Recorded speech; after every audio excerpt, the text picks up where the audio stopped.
Welcome aboard the Athletics Can't Wait Jets podcast, your nonstop shop for all things Jets with Tim McMaster, Zack Rosenblatt, and Marissa Dunn. Can't wait. Preseason week 1 is here. The Jets hosting the Washington Commanders Saturday afternoon at noon Eastern at MetLife. We're getting you ready for that one here on the Can't Wait podcast. Thanks for joining us. Tim McMaster here along with Zack Rosenblatt, our reporter for the Jets at The Athletic. And we are going to be joined by a friend of the podcast, Will Parkinson, today.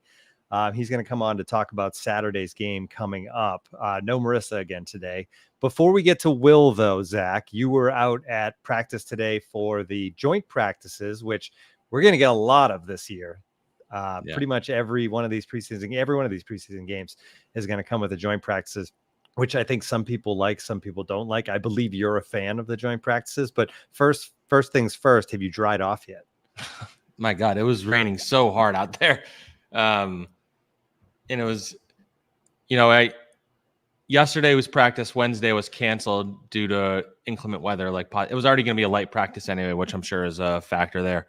But we see, I look at the forecast for today and it's just like rain all day. And then we get there, it's like kind of raining. And then once we get out on the field is when it really starts downpouring. And then once we got into the move the ball period at the end of practice is when it really downpoured. But as a result of the rain, we didn't get to see Aaron Rodgers going against another team. It would have been the first time we saw that since today's podcast brought to you by Patagonia. Michael Dunn says, I would love it if Patagonia sponsored the podcast. While we're talking about the comments, what's wrong with my camera? Kyle Wilson says, Tim, get a new camera. I think he's saying it like in a positive way, maybe. Oh, did I? Get a new camera? Question mark. I see. Yeah. No, I'm just using the slight portrait mode. Oh, to blur everything in the background. StreamYard effect. Yeah. Anyway, so back to the pod. Yeah. So as a result of the rain, Saleh pulled Aaron Rodgers today. He didn't feel like it was worth the risk, which I don't really blame him. I saw a mixed reaction to that news. It would have been nice to see Aaron in this offense kind of going against somebody else, especially I think there is some talent on the Washington defense. It would have been nice to see it, but, you can't really blame them for, wrapping Aaron in bubble wrap this early in camp. Like, there's going to be other opportunities for joint practices. There seemed to be an implication that maybe he would play the Giants preseason game again. It's probably more Aaron's decision than anything. Like he said, Robert Saleh said they had preliminary discussions about whether he would play in that game or not. So sounds like a negotiation to me, but yeah. So Aaron wasn't out there, but as we're going to hopefully those negotiations go better than the Reddick negotiations, which we'll get into when we bring our buddy Will on. But yeah. So Tyrod Taylor wound up stepping in, and frankly, it was a really fun practice because he's a fun practice quarterback in general, just because he's willing to take those shots down the field. Whereas I think a lot of times these quarterbacks are being very conservative in practice, which is annoying for like us watching the practice. It's like, what do you have to lose? Like, air it out. I get it to a degree. You need to learn they need to practice the basic stuff, but Tyrod's going to air it out. He's going to try and fit it in tight windows. He makes a lot of mistakes, holds onto the ball too long, but I thought he was fantastic today. I don't think his numbers maybe reflected it because the rain started getting really, really heavy late in practice, and it was getting really hard for the receivers. They had their hands on the ball. The offensive line was struggling. That was without Tyron or Morgan Moses were in at the beginning. The whole offensive line was in at the beginning, and then by the end, they were subbed out. So the defensive line of Washington was kind of dominating at the end. But overall, Tyrod, and specifically Tyrod to Garrett Wilson, they were just like putting on a show. Garrett Wilson was making Emmanuel Forbes on Washington in particular. He was just destroying that poor dude. Like, he juked him out of his cleats. He was burning him left and right. He beat Benjamin St-Juste also. I didn't see this, but Jets fans seem to imply that St-Juste in the Washington secondary maybe was talking some trash ahead of time. I didn't have a chance to look that up, but anyway, I thought talking trash before joint practices. Yeah, it's a choice. Yeah, but Garrett was absolutely dominant. Tyrod looked really, really good in my opinion, and I think the Jets were very clearly the better team in all three phases. I would say I didn't get that. We always try to explain this. You have to choose basically when you're at a joint practice whether you want to watch the team you're covering's offense or defense. Usually, you go with the offense, especially with the Jets, because there's more questions about the offense than there is about the defense. But by all accounts, the defense was utterly dominant today. We got to see them in the move the ball period at the end of practice, and they shut Jaden Daniels down completely. Sauce Gardner had a phenomenal leaping pass breakup, which he actually admitted after the fact that he was actually doing the wrong coverage or he was in the wrong coverage. But when he in the process of recovering, from his mistake, he like made the great play. And he said Jaden Daniels was like, if that was anybody else, I would have gotten it over them. But Sauce is like 6'3". But yeah, so I think overall it was a productive day, all things considered. It's not a bad thing. Nobody got hurt, knock on wood, not to be Robert Saleh. Nobody got hurt in this rain, which is a positive. And so you got some pretty good reps in crappy conditions, which are going to happen at some point at MetLife this season. It's obviously different grass than it will be at the stadium, but yeah, I think it was a good practice for the Jets. It always feels good for the team you're covering. If they come out of a practice, you feel like they're the better team. And I think you clearly felt that way. Whereas if you remember last year, the Panthers practices in particular, they were getting destroyed on the offensive line. Rodgers getting sacked every play. They showed it on the Hard Knocks. You didn't come out of that feeling particularly great, I would say, about the offense. I felt pretty good today, especially, not to jab Zach Wilson while he's long gone in Colorado, but watching a quarterback wearing number 2 and the number 2 quarterback stepping in and like just making plays all over the field. The like, number 2 pick too. Yeah.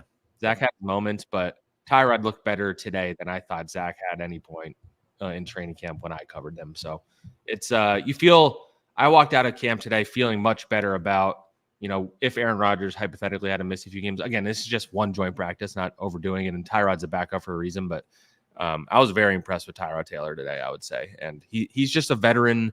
I think he's one of the more quality number 2 quarterbacks you can have. There are injury questions, but I come out of today feeling very good about Tyrod and his ability to run this offense. He was making changes at the line, connecting with Garrett, connecting with Allen Lazard. Like I feel really good about Tyrod as the number 2. One more thing that you mentioned quickly, but I just wanted to dig into it a little bit. To start this practice, you had an offensive line of Tyron Smith, John Simpson, Joe Tippmann, AVT, Morgan Moses. We have talked a lot on this show, really over the years, about the fact that not only do they need to get the offensive line in order and the talent level up, but the value of having the actual starting offensive linemen together in training camp. And the fact that those 5 guys were out there to start practice today in the rain, I think they have to all stay healthy and get in sync before the beginning of the season, but certainly nice to see. Yeah, it's a big deal, frankly. Yeah. And I wrote this the other day, like you can also see just like the difference in Morgan Moses and the guys that were playing for him, Max Mitchell, Carter Ward mainly. It's a huge leap forward. He's better than any of their tackles they had last year. And that's in addition to the Tyron Smith factor. Like there's obviously health questions about this whole group, but when that whole group, the whole 5 is out there, like that really does have the potential to be one of the better offensive lines in the league. There's a lot of questions about, age and health and stuff like that. But yeah, you want them to get as many reps together as you can, while also, giving Olu Fashanu a real chance to get some reps with the first team, which he has been getting. So yeah, it's I'd say that's one of the more positive developments. I think Morgan Moses coming back, getting in the team drills, Tyron Smith and him getting work together, having those 2 veteran guys, and even just seeing those 2 out there on the field, their offensive line just feels like it has a different feel to it than it has in recent years, where it's like, okay, like if Mekhi Becton stays healthy, then, and he lives up to his potential, or if Dwayne Brown can actually stay healthy and this, and this, but they have the 5 guys. It's just a matter of keeping them healthy. And someone like, Joe Tippmann, I think, and John Simpson are, in terms of production on the field, are bigger questions than the other 3 guys. The other 3 guys have bigger health questions. So it's not a perfect group, but I do think talent-wise, this is a really, really interesting group, especially when they're actually getting reps together. Yeah, it was if Mekhi Becton can stay on the field, hopefully he'll be good. And if he gets hurt, we're totally screwed. Yeah, exactly. Whereas now it's hopefully Tyron Smith can stay on the field and be dominant. But if he does miss time, their first round pick happened to be a left tackle. So there's actually a little bit of insurance there, which is a big difference. All right, let's bring in Will Parkinson. So if he's there. I'm here. Hey, I was just out here tweeting. Will, firing off some the Jets, Badlands, all that stuff. He comes on with us. We should probably have you on more, but he comes on with us from time to time. I know Zack goes on with him as well and all that stuff. So always great to have you on, Will. How has your training camp been so far? Yeah, it's been busy. Had another show launch trying to cover the entire NFL. Well, so now it's 5 days a week. Thank you. 5 days a week of NFL potting on top of any other stuff that pops up. So no, it's been awesome. Been out of camp a few times. Both times I've been out of camp, it's been like 1,000 degrees. So Yeah, no, it's another season, another time to be optimistic and actually trying to watch some good football and being able to pay attention to very few bottom of the roster competitions has been extremely refreshing, to say the least. Yeah. Hopefully you made it to camp on days that Connor wasn't there. I was there Monday last week and Saturday. And Connor was not there Saturday. We were at a wedding together. He was not. I was on the sideline in the media section, and of course, all my friends that are just beat writers, we were all Zack, weren't there. So, but no, and I'll be there a bunch for the Giants ones. I'm supposed to be at a Giants camp next week, so we'll have to see the Malik Neighbors hype in person and see if according to Connor, he's the best receiver since better Jerry than Rice. 2015 Brandon Marshall and 2014 Odell or 2013 Odell. So I think Connor said Jerry Rice who when he was talking about Malik. Yeah, Neighbors. he said Randy Moss's peak couldn't touch Malik Neighbors in practice getting 4-pieced by Lions DBs. Oh man, Connor he can't help himself. He's got to take everything to the extreme. Hashtag what did he write? Someone got so mad at me today. Hashtag troublesome or whatever. Oh yeah, because Connor got crap because he when he wasn't at practice, not to needle to Connor too much. Tyron Smith didn't participate in team drills, so Connor tweeted that's troublesome. So now everybody's just which is hilarious. Everybody's tweeting that's troublesome at him. People don't realize I'm friends with Connor, and I tweeted like hashtag troublesome when he said like Tyron people Smith think that you were talking shit about like, him. Dude, they're like stop beating up on Connor. I'm like, dude, I'm not beating up on him. He would do the same thing to me. So no, you are, but you're doing it in a friendly way. Yeah, of course. Yeah. I'm not trying to kill him. You're on mute, Tim. Tim, you're on mute. I'm a professional. Let's start here. Aaron Rodgers isn't going to play on Saturday. Yeah. Tyrod Taylor probably not going to play much. So are you guys ready for Andrew Peasley time? Oh God. I think Tyrod will probably I would think he'll play like a series at least. I don't know if he'll play much. Because you do want to like work on the operation a little bit. I don't know. Robert. Well, you want to see the receivers. Yeah. Too, right? Solid to his credit was being way more cagey than even he has been all offseason, where he's like, I know, but I'm not going to tell you guys. Like he's getting better at like the not telling us things he doesn't need to kind of thing, which I respect, even if it makes our jobs a little harder. But the Peasley, Adrian Martinez show is not going to be a lot of fun, I would say. Peasley has had some good throws throughout camp, but I think he generally is pretty clearly not like an NFL quarterback. So it's going to be interesting to see how much time they give those guys. I'm personally most interested in watching Braylon Allen specifically, but him and Isaiah Davis. And I'm sure, Will, you kind of probably feel the same way. Yeah, I feel the same way just because the running backs are really hard to evaluate in camp. Like Braylon Allen, especially with the way they play like that. Like they do, yeah. There's been some, I was going to say, there have been some like signs of, hey, full pads, Braylon Allen running extremely hard. And, he got Eccles and Tony Adams in one practice, and it's like, it's great. There's also times where, CJ Mosley and Quincy Williams are going to fit you up. They're not going to try to take your head off. So it'd be interesting to see him. Yeah. I feel like it's this Jets preseason is going to be, again, probably not the most exciting, generally speaking, because people either won't be playing.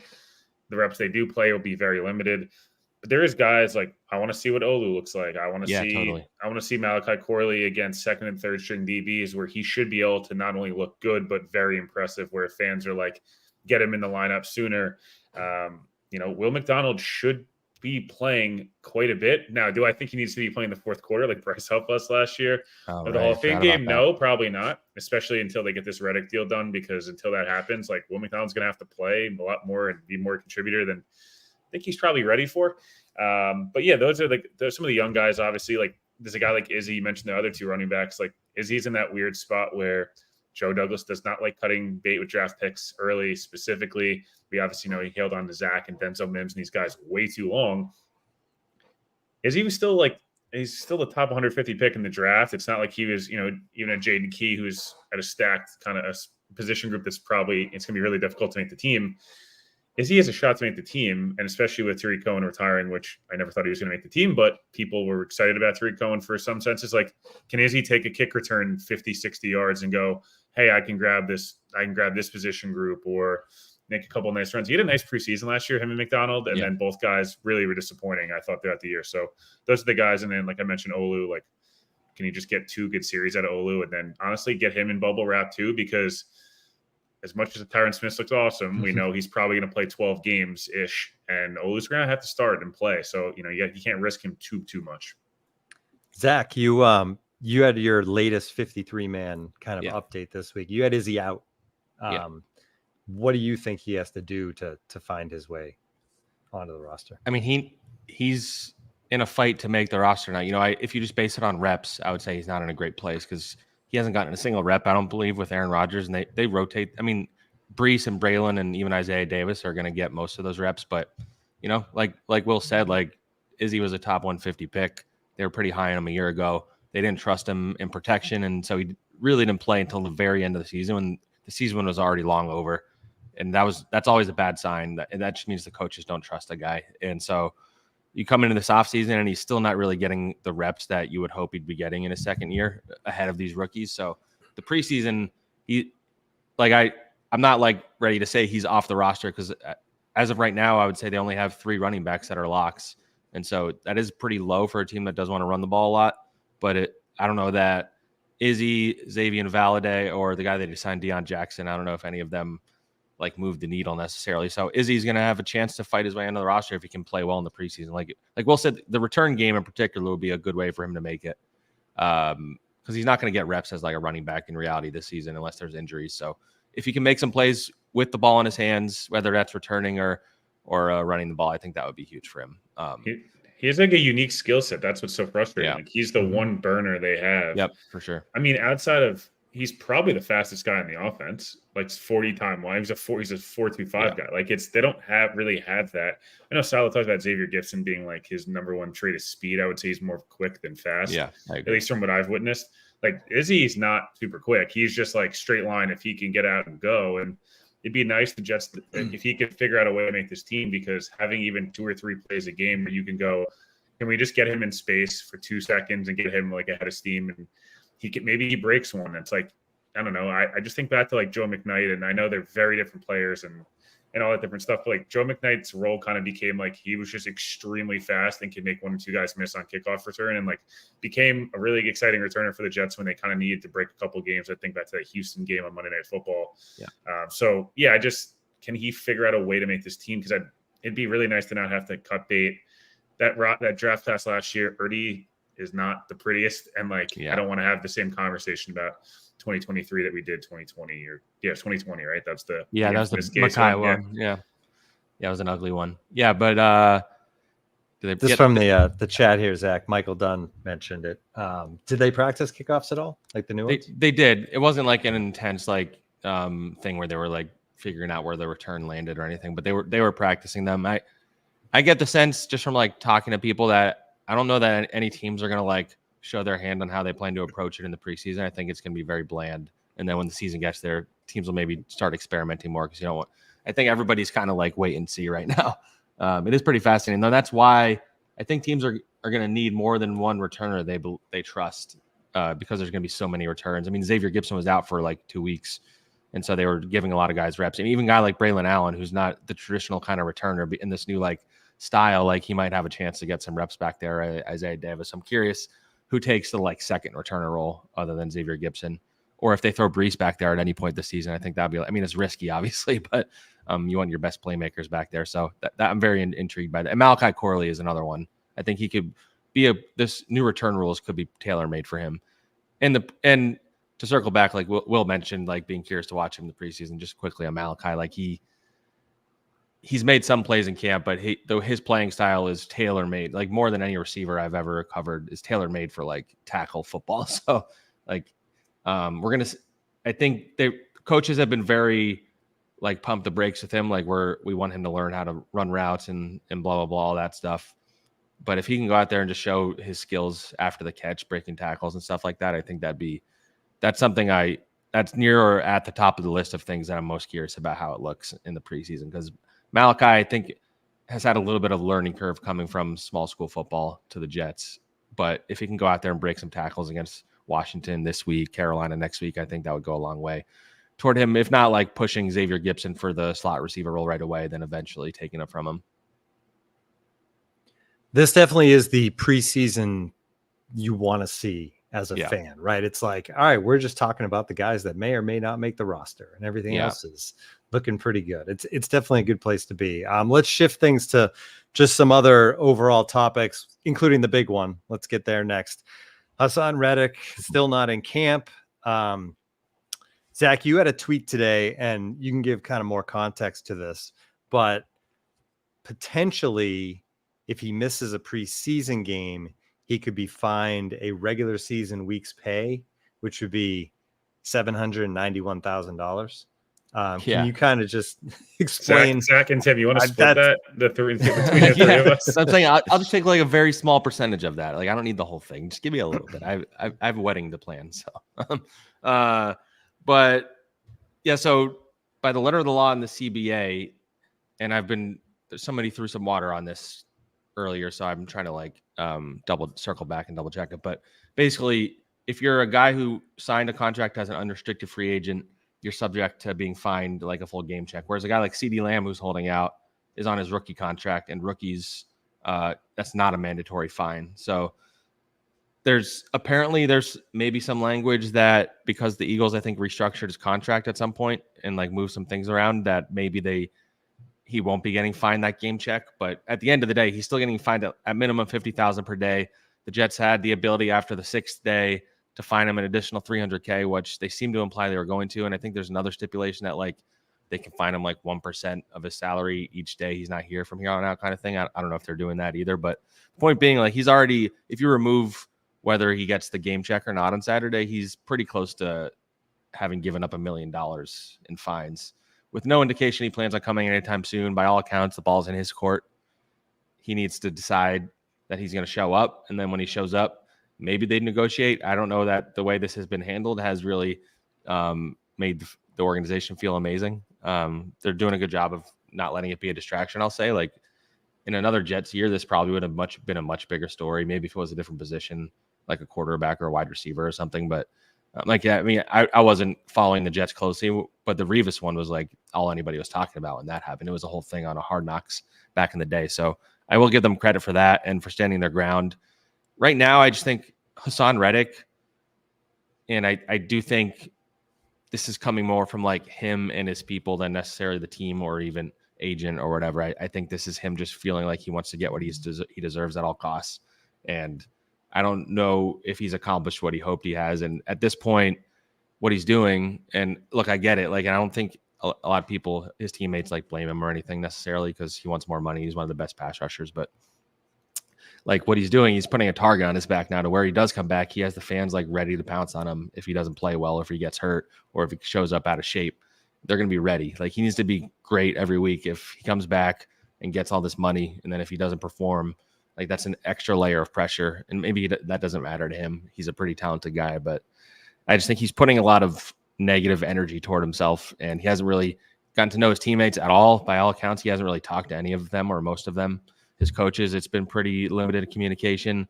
Nobody seems to know if and when he's going to come back. Like, this feels like, as we're sitting here right now, I don't know about how you feel, Will, but it feels like this could go into the regular season unless I mean, it just takes Hassan showing up and nobody knows when he's going to do it. So both sides should be extremely motivated to figure something out. Yeah. That's the one thing. Well, sorry, go ahead. Yeah, no. This is becoming a frustrating trend. Me and Connor Rogers have both kind of touched on this in the last couple of weeks on different pods and stuff. I heard Connor on a pod talking about it today, and I had mentioned a couple of times on my own stuff. The Jets have this troubling situation where these things tend to happen more than they probably should, where it's, again, I'm not totally beating up on a team. Every team's got to do what's right for them. And from a Woody and Joe Douglas perspective, giving out contracts to guys who either haven't been here or they haven't won a lot of games. And there's a bunch of different reasons for why these things happen. But, you talked about Revis. That was obviously extreme. He's the best defensive player in the league. And it was like, that was obviously extremely publicized because it was on Hard Knocks and stuff. We even go back to Fitzpatrick, who kind of bet them over a barrel after 2015 and 2016 was an abject disaster. You think about the Bryce Huff situation, not getting ahead of that. They didn't get ahead of Michael Carter this summer. They can always get something done during the season, but they've now that's passed. Quinnen Williams, they were one of the last teams to get, their defensive tackle. The market was literally set already. It makes you worry a little bit about Sauce and Garrett and stuff. Like, it should go fine. And there's the number, there's the 21 million or whatever Jair's at. Like, hey, we're going to give Sauce 23. We'll get ahead of it right away. But it's hard to feel confident. The Reddick situation is tough because I get the Jets' frustration, right? Reddick's not been a part of the organization. They traded for him. They were under the impression he'd report. They also then traded John Franklin Myers for a bag of peanuts and wouldn't pay him. And then all of a sudden, all his cap space opened up. They have cap space available to basically compensate what he wants to be paid. The market's there for edge. Like everything, Reddick is probably thinking to himself, the parameters of what I want as a deal are there. Either it's the Khalil Mack escalator money that like basically, hey, you'll be a free agent in a year and we'll pay you $19 million. The Danielle Hunter's contract, which is what I've been saying forever, is like the perfect. It's 2 years. Then he walks and you pay Jermaine, and he's like the cap space. I have the production. I'm a premium position. All these different things. He's a South Jersey dude. Played for the Eagles. Was almost defensive player of the year. Went to Temple. Like all this stuff, he wouldn't have been traded if he wasn't the Eagles. Like all this stuff just makes it so much more frustrating. And I've said for a long time, August 12th was the date where I start to get a little concerned where this could drag out. Not just like maybe until like almost borderline week one where someone's going to have to cave, as you mentioned.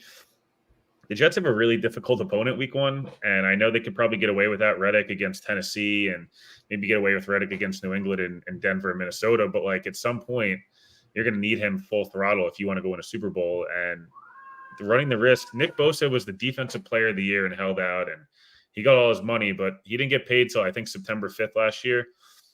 Chris Jones last year too, right? Chris Jones said it, and I know it works for those guys, and it worked at points, but like I don't think Chris Jones' best year of his career was last year, and I certainly don't think Nick Bosa's best year was last year. Like they got kind of lucky. Both guys' teams were awesome, and they got a lot of time to get into it. The Jets might have that luxury, but at some point, they didn't pay Bryce Huff. They traded JFM. They're relying on Michael Clemens playing a ton of ones reps, which frankly, I'm not even sure he's a rosterable player if the coaches didn't love him this much. So it's got to get done at some point. And the money starts to stack up and all that stuff. It's very frustrating. And we usually don't see this amount of holdouts from a guy who's never played. Like the way the NFL works, when you get traded, the deal is usually already agreed upon as an extension. Look at Brandon Ayuk. We've seen this in the past with many things. It's very weird and very frustrating, I think, for everybody at this point. It's just get it done. Yeah. Get it done. Everybody get it done. One more thing. We're not gonna go super long with this episode, but one more thing I want to touch on that came out today. Broadcasting news out of the Jets. You don't always get that during training camp. Marty Lyons leaving the radio booth to work as an ambassador with the team, which I'd love to just be an ambassador for a team. I realize you have to kind of like play the game for a while and become a fan favorite. You want to be an ambassador for the Athletic? Yeah, it's a good gig if you can become an ambassador for the team. He's going to be replaced in the booth by Anthony Becht. Do we have any thoughts on this? I mean, Marty's a legend. He's been doing it for forever. It's going to be weird having him not on the. So just from my perspective, just to like paint a picture, everybody, like every post-game press conference, we get it. Robert Saleh comes in. Marty gets the first question, no matter what. Like, every team has that guy, right? Yeah, PR says Marty, and then Marty asks a question, and then we're off to the races. And yeah, I mean, he's part of the New York Sack Exchange. He's been in the organization. I was talking with Janae Coakley today. I think since 1979, including when he played. Like it's a long time with one organization. So it's pretty cool. Anthony Becht, I'm sure, will do a great job. But Marty Lyons he's beloved by everybody in this fan base. So doesn't have the same pull, I guess. Name recognition wise. I feel like that Marty's like somebody like I remember like meeting a bunch as a kid, being around the team and stuff like that. And it was just like extremely nice. Obviously, everyone knows all that stuff. It's cool that he's like staying around the team and things like that. Anthony's obviously done, I think, a lot of work with the Jets pre and post game, like the actual working for the team. I think he was coaching in like the XFL or CFL or one of those like coach. He was a head coach in one of those recently. Obviously he was part of that infamous 2000 draft class with Chad Pennington and all those different guys. So, or I think it's 2000. Yeah. John Abraham. I think it was Abraham, Ellis, Chad, and Becht, if I'm not mistaken.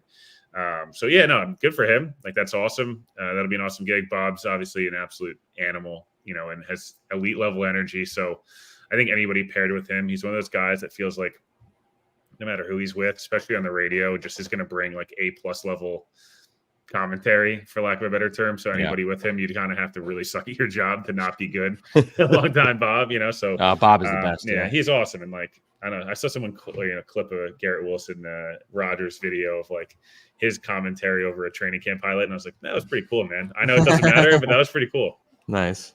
That's great.